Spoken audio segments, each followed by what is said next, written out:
Hello everyone, मैं दीपमाला। आज मैं आपको कक्षा 12 की सेकंड चैप्टर का पुष्पी पादपों में लैंगिक जनन या sexual reproduction in flowering plants के बारे में बताऊंगी। मैं आपको बताऊंगी कि कैसे पुष्पी पादपों में जनन होता है, कैसे उसमें फ्रूटिंग होती है। चलिए चलते हैं आगे टॉपिक पर। बच्चों, लैंगिक जनन को जानने के लिए हम थोड़ा सा पहले पुराने चैप्टर से कुछ समझेंगे। पिछले चैप्टर में मैंने आपको जनन के बारे में बताया। जनन क्या था कि अपने ही जैसी नई संतति को जन्म देना जनन कहलाता है। इसके मैंने दो प्रकार बताए थे, लैंगिक जनन और अलैंगिक जनन। लैंगिक जनन जिसमें कोई दो विपरीत नर युग्मक मिलकर या फ्यूजन होकर एक नया जायगोट बनाते हैं या युग्मनज बनाते हैं, उसको हम क्या कहते हैं? लैंगिक जनन। इसके बाद में हमने अलैंगिक जनन के बारे में भी बात की थी। अलैंगिक जनन क्या था कि जिसमें एक सिंगल पेरेंट या एक ही जनक नई संतान को जन्म देता है, उसको हम क्या कहते हैं? अलैंगिक जनन कहते हैं। तो हमें बात करनी है यहाँ पर लैंगिक जनन की। लैंगिक जनन क्या होता है? लैंगिक जनन में दो विपरीत नर युग्मक और मादा युग्मक मिलकर एक नई संतति को जन्म देते हैं। अब बात है कि पुष्पों में ये जनन कैसे होता है। पुष्पों की बात करने के लिए हम सबसे पहले पुष्प की संरचना जानेंगे, क्योंकि पुष्प जो होता है वो किसी भी प्लांट का रिप्रोडक्टिव ऑर्गन होता है। अब इसके लिए सबसे पहले हमें पुष्प की संरचना जाननी है। तो आइए हम चलते हैं पुष्प की संरचना पर। बच्चों, आवृत्त बीजी पौधे जो होते हैं उसमें बीजाणुभिद में मूल स्तंभ और पत्तियां होती हैं। बीजाणुभिद के प्रत्येक केंद्रक में 2n गुणसूत्र, मतलब कि जो गुणसूत्र होते हैं वो कैसे होते हैं? डिप्लॉयड या द्विगुणित। द्विगुणित किसको कहते हैं? जहां पर क्रोमोसोम का पेयर होता है। इसके बाद में इस कारण से इसे द्विगुणित पीढ़ी भी कहते हैं या डिप्लॉयड जनरेशन भी कहते हैं। प्रजनन के लिए तने पर पुष्प उत्पन्न होते हैं। पुष्प वास्तव में रूपांतरित प्ररोह कहते हैं हम, जो किसी एक रूप से दूसरे रूप में कन्वर्ट हो जाए। जैसे कि अदरक है, प्याज है, आलू है, ये सब क्या है? एक रूपांतरित प्ररोह के ही एग्जाम्पल हैं, जिनका कार्य क्या होता है? प्रजनन करना होता है। एक पूर्ण पुष्प में मुख्य रूप से निम्नलिखित चक्र पाए जाते हैं। ये चक्र आपके क्या हैं? कैलिक्स, कोरोला, गाइनेशियम और एंड्रोशियम। अब हम सीधे सीधे डायग्राम समझते हैं। डायग्राम पे आते हैं। डायग्राम में सबसे पहले हम नीचे देखते हैं, नीचे से स्टार्ट करते हैं। नीचे है पेडिकल। पेडिकल क्या होता है? ये एक वृंत होता है जिसके द्वारा यह पुष्प पेड़ से जुड़ा रहता है। इसके बाद में हमारा आता है थैलमस। थैलमस को हम बोलते हैं कि ये नर व मादा जननांगों को धारण किए रहता है, इस कारण इसको जायांगधर भी कहते हैं। इसके बाद में इसमें आप थैलेमस के पास में छोटी छोटी दो पत्तियां देख रहे हैं। इन पत्तियों को हम बोलते हैं वायदलपुंज, या फिर हम इसको इंग्लिश में बोलते हैं सेपल्स, और साइंटिफिक लैंग्वेज में हम इनको बोलते हैं कैलिक्स। इसके बाद में अगला हम चलते हैं। हम देख रहे हैं साइड में एक लंबी फिलामेंट दे रखी है और उसके ऊपर एंथर दे रखे हैं। अब ये क्या चीज़ है? जो आपका एंथर और फिलामेंट है, इसको हम कंबाइंड फॉर्म में हम बोलते हैं एंड्रोशियम। एंड्रोशियम क्या है? ये हमारा मेल रिप्रोडक्टिव ऑर्गन है। मेल रिप्रोडक्टिव ऑर्गन जो होता है वो हमारा क्या है? नर जननांग है। और इसके बाद में नेक्स्ट है हमारा फीमेल रिप्रोडक्टिव ऑर्गन या मादा जननांग। मादा जननांग में क्या है? हमारा ऊपर दे रखा है स्टिग्मा, फिर दे रखी है स्टाइल, जो एक नलिका के समान एक संरचना दे रखी है, उसको हम बोलते हैं स्टाइल। इसके नीचे एक स्टाइल के नीचे ही एक आपको फूला हुआ भाग नजर आ रहा है। फूला हुआ भाग जो है उसको हम ओवरी कहते हैं। उस ओवरी के अंदर आपको ओव्यूल मिलते हैं। ओव्यूल मतलब कि बीजांड। ये बीजांड ही निषेचित होकर किसी भी फ्रूट को जन्म देता है, इसलिए इसको हम गायनेशियम कहते हैं, क्योंकि ये मादा जननांग है और यही निषेचित होकर एक फल बनाता है। इसके बाद में हम आगे चलते हैं। पुमंग, हम अब जानेंगे, डिटेल में जानेंगे कि पुमंग क्या है या एंड्रोशियम क्या है। पुंकेसर या सूक्ष्म बीजाणु, इसको हम इंग्लिश में स्टामेन्स या फिर माइक्रोस्पोरोफिल कहते हैं। माइक्रोस्पोरोफिल क्या होती है? जिसमें माइक्रोस्पोर्स इकट्ठे रहते हैं। एक पुमंग में एक या एक से अधिक पुंकेसर होते हैं। पुंकेसर या हम इसको क्या कह सकते हैं? सूक्ष्म बीजाणु पर्ण। माइक्रोस्पोरोफिल आवृतबीजी पौधे का ये क्या होता है? नर जननांग होता है। पुंकेसर में एक बीजाणु युक्त परागकोश तथा एक लंबा पतला वृंत तंतु या फिलामेंट होता है। ये हम डायग्राम में भी देख चुके हैं। फिलामेंट और एंथर से मिलकर ही हमारा क्या बन रहा था? एंड्रोशियम बन रहा था। इसके बाद में हम आगे आते हैं परागकोश। परागकोश में प्रायः 2 पालियां होती हैं जो एक महीन कनेक्टिव टिश्यू द्वारा जुड़ी रहती है। सूक्ष्म बीजाणुधानी के अंदर सूक्ष्म बीजाणु या हम इसको परागकण या पॉलन ग्रेन्स भी कह सकते हैं। तो सूक्ष्म बीजाणुधानी के अंदर जो माइक्रोस्पोरोफिल है उसके अंदर माइक्रोस्पोर्स भरे रहते हैं, क्योंकि परागकणों का निर्माण परागकण मात्र कोशिकाओं या सूक्ष्म बीजाणु मात्र कोशिकाओं में अर्धसूत्री विभाजन के फलस्वरूप होता है।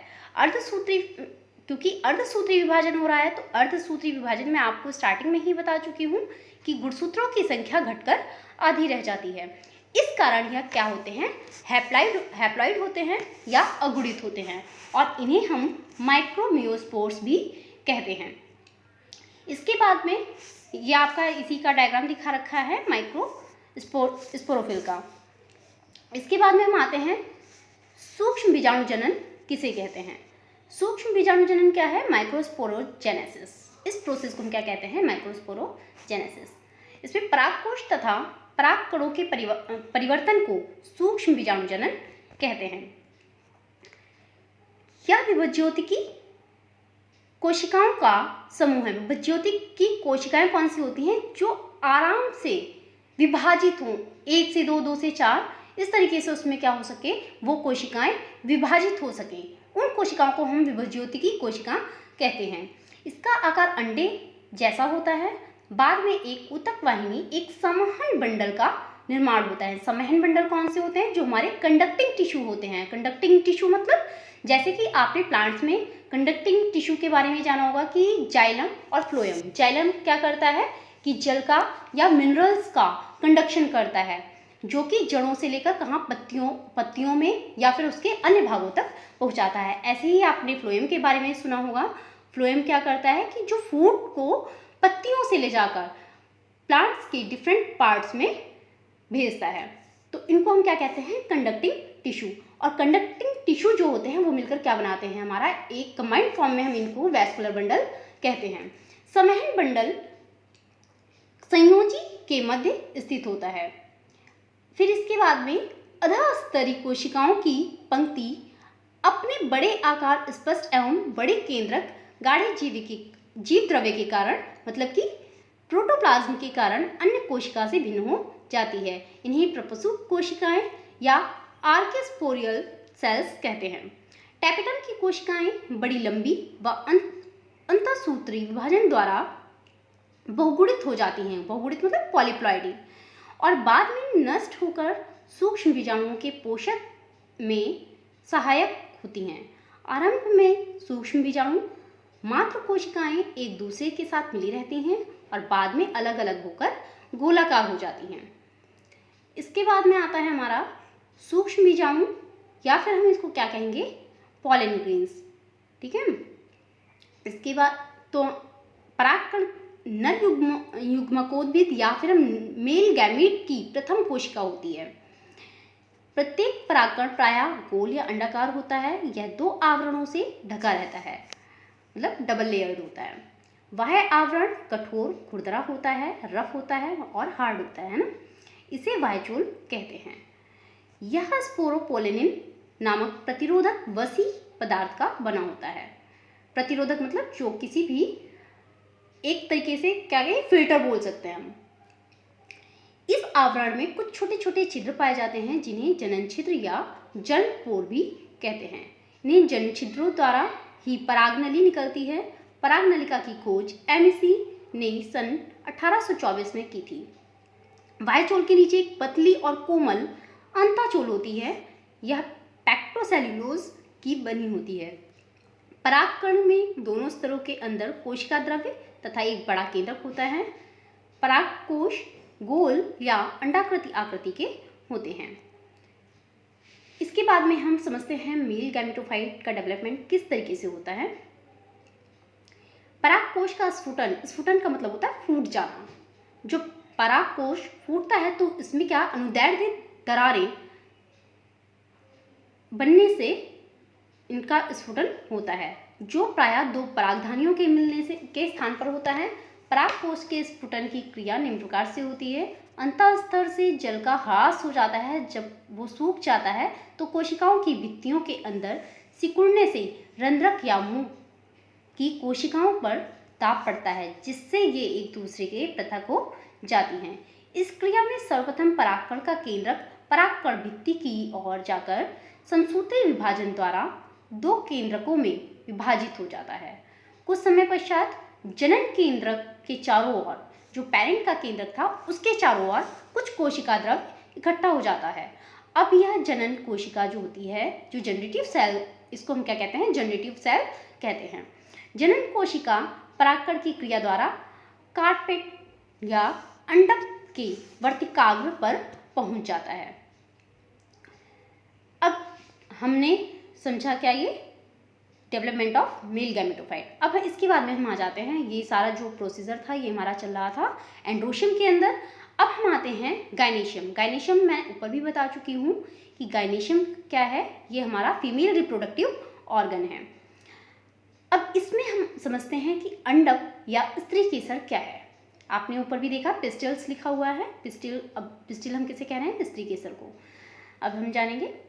प्रत्येक अंडक में एक निचला जो फूला हुआ भाग, ओवरी का मैंने आपको ऊपर बताया था कि ओवरी जो आपको नीचे फिलामेंट दिख रहा था, फिलामेंट का जो फूला हुआ भाग था, मैंने उसको क्या बताया था कि ये क्या है, ओवरी है।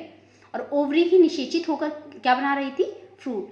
तो प्रत्येक अंडक में एक निचला फूला हुआ भाग अंडाशय, इसके ऊपर एक पतली नली के समान रचना वर्तिका या फिलामेंट, तथा इसके ऊपर एक घुंडी के समान रचना वर्तिकाग्र या स्टिग्मा कहलाती है। यह पुष्प का मादा जननांग है। कुछ पौधों का एक अंडक तथा कुछ पौधों में एक से अधिक अंडकों का बना होता है। अंडाशय के अंदर बहुत ही छोटी छोटी गोलाकार रचनाएं बीजांड या महाबीजाणुधानियां या मेगास्पोरेंजियम या मेगास्पोरेंजिया पाई जाती हैं। ये एक इसका जायांग का या गायनेशियम का एक आपका पूरा डायग्राम दे रखा है, ये आपको मैं ऊपर समझा चुकी हूँ। इसके बाद में बीजांड की संरचना। बीजांड कैसे होता है, आप इसके अंदर जो आपने ऊपर देखे जायांग में जो आप देख रहे हैं ओवरी, ओवरी ये आपका फूला हुआ पार्ट है और इसके अंदर जो ओव्यूल है ये दिखा रखा है। ओव्यूल एक पतली सी छड़ के द्वारा नीचे जुड़ा हुआ है, किससे, थैलेमस से। अब ये जो पतली सी छड़ है ये व्रंथ है, इसको हम क्या बोलते हैं, फ्यूनिकल। क्या बोलते हैं, फ्यूनिकल। बीजांड की रचना कैसी होती है हम पढ़ते हैं। प्रत्येक बीजांड बीजांडासन से एक पतले व्रंथ से जुड़ा होता है जिसे बीजांड व्रंथ कहते हैं, या हम इसी को फ्यूनिकल बोलते हैं। बीजांड का वह स्थान यह बीजांड व्रंथ से जुड़ा रहता है हाइलम कहलाता है।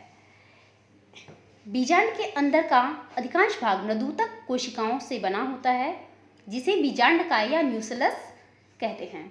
यह एक या दो कवचों से ढका रहता है जिन्हें अध्यावरण या इंटेगुमेंट कहते हैं। अब ये अध्यावरण एक भी हो सकता है, दो भी हो सकते हैं। जितने भी जिम्नोस्पर्म होते हैं उनमें एक अध्यावरण मिलता है, जो इंटेगुमेंट होता है वो एक मिलता है, ठीक है। जिम्नोस्पर्म्स जैसे कि आपने साइकस हो गया, पाइनस हो गया, ये सब क्या हैं आपके जिम्नोस्पर्म्स हैं। तो इनमें कैसा एक अध्यावरण मिलता है, इंटेगुमेंट जो होता है वो एक मिलता है। इसमें वही अध्यावरण तथा अंत अध्यावरण होता है, जैसे कि सूरजमुखी व गेंदा के बीजांड में एक आवरण होता है। इसके अलावा मैंने जिम्नोस्पर्म भी बताया। बीजांडकाय पर एक छोटा छिद्र बन जाता है जिसे बीजांड द्वार या माइक्रोपाइल कहते हैं। इसके बाद में हम आते हैं बीजांडों के प्रकार। बीजांड के प्रकार 6 तरह के होते हैं ये, ऑर्थोट्रोपस, एनाट्रोपस, हेमिट्रोपस, कंपाइलोट्रोपस, एम्फीट्रोपस और सर्सिनोट्रोपस। ये नीचे डायग्राम्स दे रखे हैं। इसके बाद में क्योंकि इनका काम वैसे ही है, डायग्राम वैसे ही है, सिर्फ इनकी संरचना में थोड़ी सी भिन्नता आ जाती है। इसके बाद में हम आते हैं परागकण। परागकण क्या होता है? परागकणों के परागकोश से वर्तिकाग्र तक पहुंचने की क्रिया को ही